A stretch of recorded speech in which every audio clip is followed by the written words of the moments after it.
Mike Barlack here to talk to you. It's been a while since I did a video. I'm working on getting my health in order, which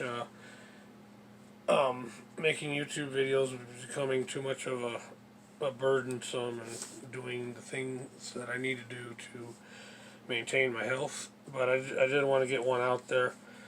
Um,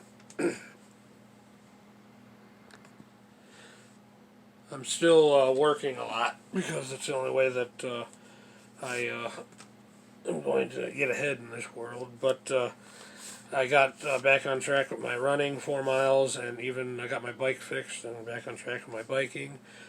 So I don't have to run 4 miles every day because that can be hard on my feet, especially walking around a factory 8 to 12 hours a day. But anyways, I did want to get one out there. I do feel a certain obligation to the handful of subscribers I have to at least give an explanation. When I can find time, I'm going to put out some time traveling videos just to give whoever watches my stuff something to chew on for a little bit.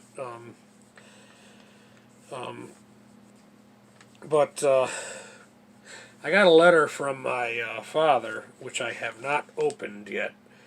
It was like a month ago I got the letter. If I decide to open it, I will probably make a video where I open it.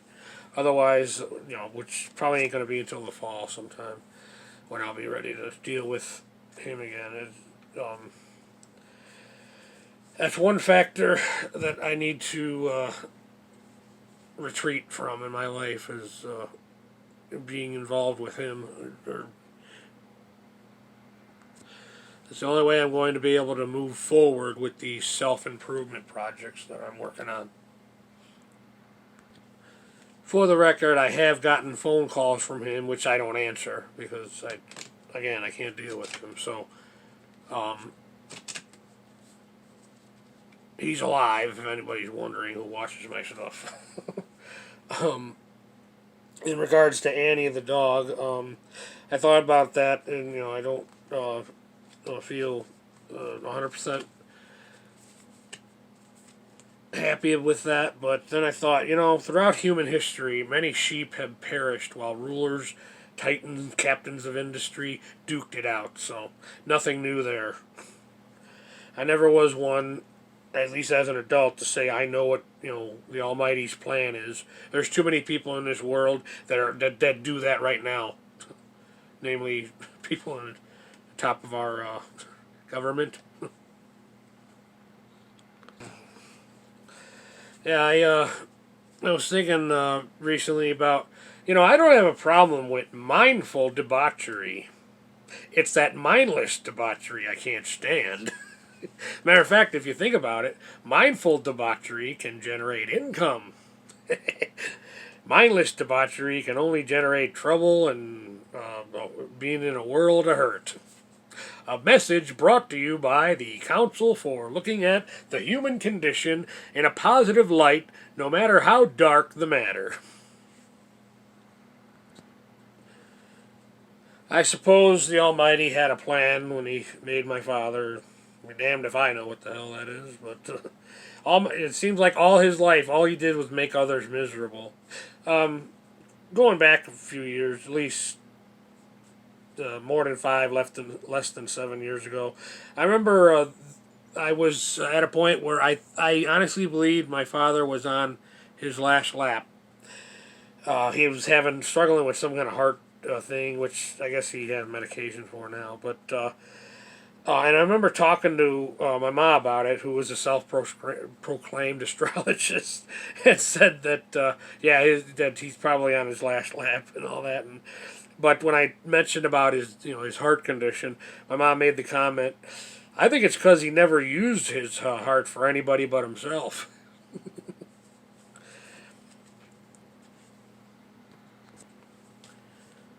And now a word on modern feminism. The modern woman is way too busy being strong and independent to be bothered with preparing a man with a hearty and healthy meal. I acknowledge and accept that fact. seems like what modern feminism has done to back in the 80s. I remember when I was just a child, but I remember people would talk about, oh, the problem with the world is the male ego. I think we're at the opposite end of that right now in our society. Seems like the female of the species do not feel love for the men in their life, and they're not. They weren't meant to. It's not their nature to do so. The modern woman, from my perspective, only sees men as mental stimuli and emotional entertainment. That's why they gravitate towards the quote bad boys.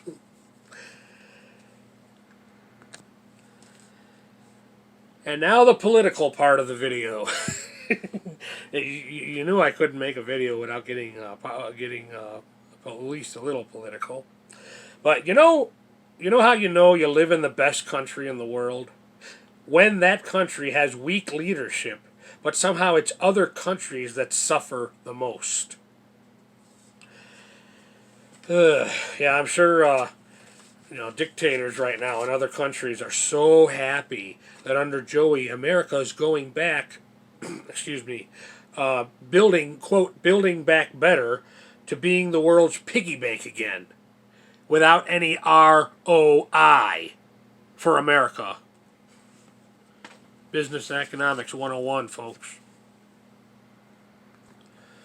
Why do you think we got out of that Paris deal? And for those of you who are so brainwashed by the MSM that you honestly think that whole thing is for conservation, is for the environment, then you need to check yourself before you wreck yourself. I'm going to start talking with the terms the kids use. You think that money's going for conservation issues? No. It's going to cartels, etc., etc. Reinstate my comment about America's actions being ones that give us some kind of ROI. I don't know what I mean by that. Return on investment. These audits going on in Arizona and subsequently other states are following suit now with what they're finding. It's funny that it's the federal and state government that are putting a monkey in the wrench for the efforts of the local governments. This is why taking back integrity of our country,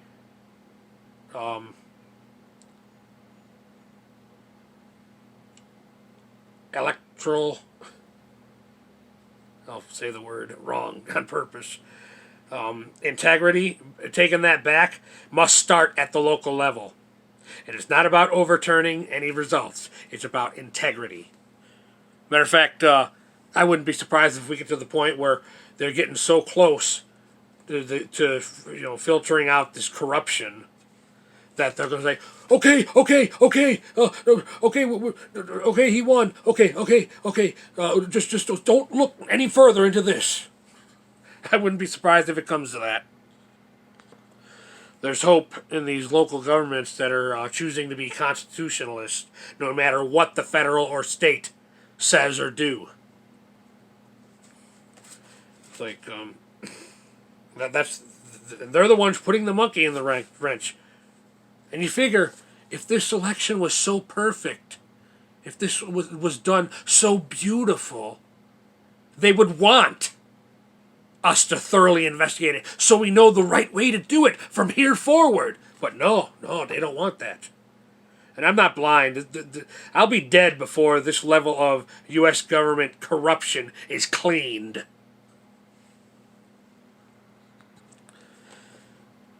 And now the financial part of the video. So, I was watching an episode of Family Ties, and Alex P. Keaton was talking about how when he first learned about how bank interests were 5%, and he said to himself, if they can afford to pay you 5% to use your money, then you know they're making a heck of a lot more than 5% in other financial areas. And the father's like, yeah, I remember when you came home from school that day, your kindergarten teacher was distraught. And Alex P. Keaton's like, Yeah, Mrs. Smith. That woman never did have a head for business. But I'm thinking, God, 5%. 19. This has been in 1984. Bank interest save in your savings account. 5% interest. Wow. It's no wonder. Maybe not wealth, at least not a super amount of wealth, but no wonder you can generate income by simply saving money in the 70s and 80s. You'd be lucky if you get an interest rate of 0.03 today. But what's going on in the financial news recently, maybe we, the people, can turn that around. Banks are complaining that too many people are making more and more deposits and not taking any risks. Well, Mr. Bankers, why don't you offer a higher APR for people trying to accumulate extra wealth through saving money? Maybe it's time for the tide to turn in that department. But I have to get my health in order if I'm going to have any kind of future in my real life, number one, and even this channel, unless I'm content with just being the punt of some social media joke, which I'm not. But I'm also going to learn more about musical theory versus just playing songs. That idea struck my curiosity recently. But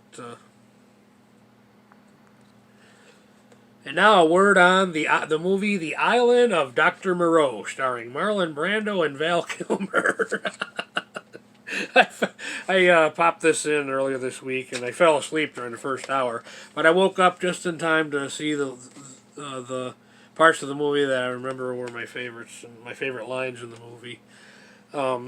This movie flopped initially when it was released in '96, but that I'm not really surprised because the ideas and concept expressed in it are just very, very, very complex for probably most human brains.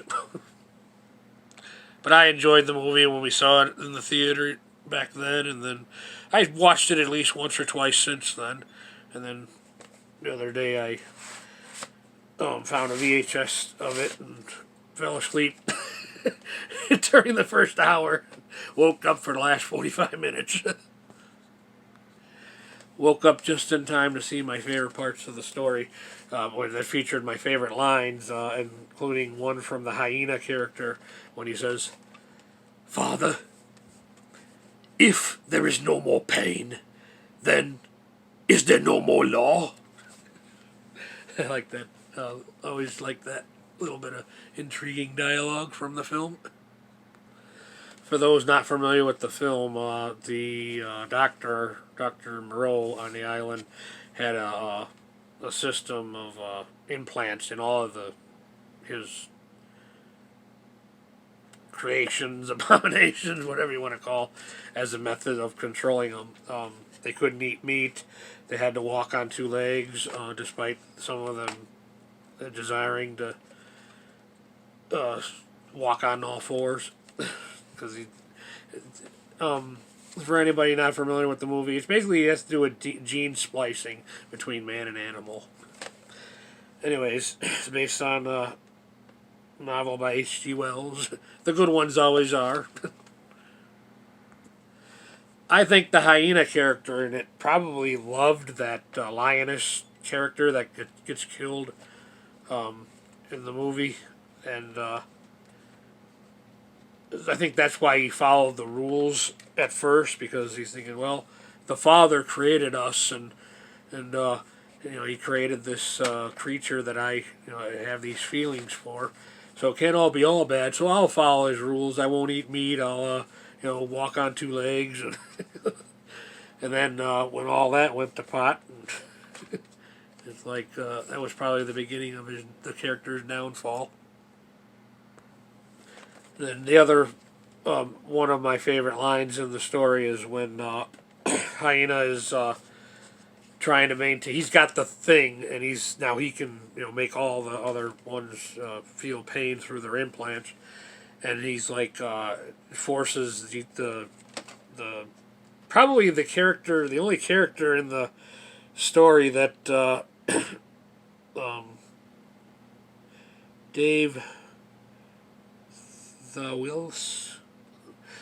English actor. Probably the only character in the story that is kind of like the vehicle for us as normal human beings, going on this storytelling journey.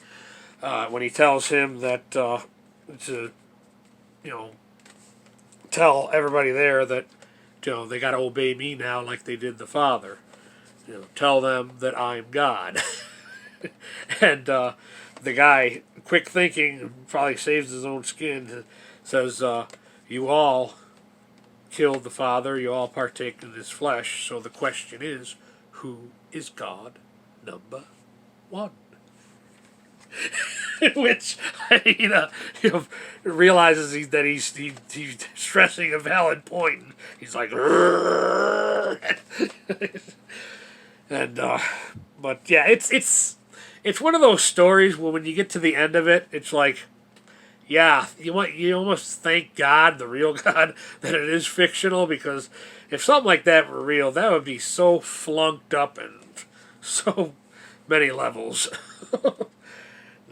The few beings on this island, with still the potential for good as well as evil, are now begging the guy to stay because they're looking for guidance now. The Father's gone, all this chaos and stuff, and they're looking for some legitimate guidance. And this guy's like, no, he's like, I gotta get off this island. I gotta get back to civilization. And according to the narration, spoiler alert, at the end of the film, he basically says that he tells his story to the civilized world and leaves out the crucial information of latitude and longitude to the whereabouts of the island. Which you could say, well, that's him playing God now, but then it's such a flunked up situation. It's like leaving those entities, creatures, to nature's fate was basically the only thing to do.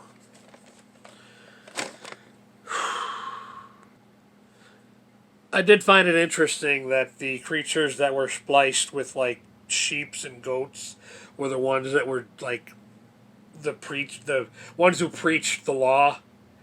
The law dictated, of course, by Dr. Moreau, which is why it was flawed to begin with. It's all comes down to the all these stories come down to the human condition. I mean, Dr. Moreau is proclaimed to love all his, quote, children, his creations, yet he was still playing favorites on ones versus others. Perhaps it could be because Dr. Moreau is a human being and lacks the ultimate power of love, the love of a supreme, all-knowing being. Could be, huh? Maybe. Okay, well, I should end this one. Part of my getting my health in order is allowing enough time to prepare a healthy, hearty meal first thing in the morning before I go to work, which is a pretty big change for me. Most of my life I've gone all day without eating and then eat 4 meals in one sitting, but that's a habit I'm happy to say that I have not engaged in at least 7 years. But anyways, I'll end this one appropriately, I think, with a prayer. I'll just give thanks to the Almighty for giving me the skills and abilities that I have.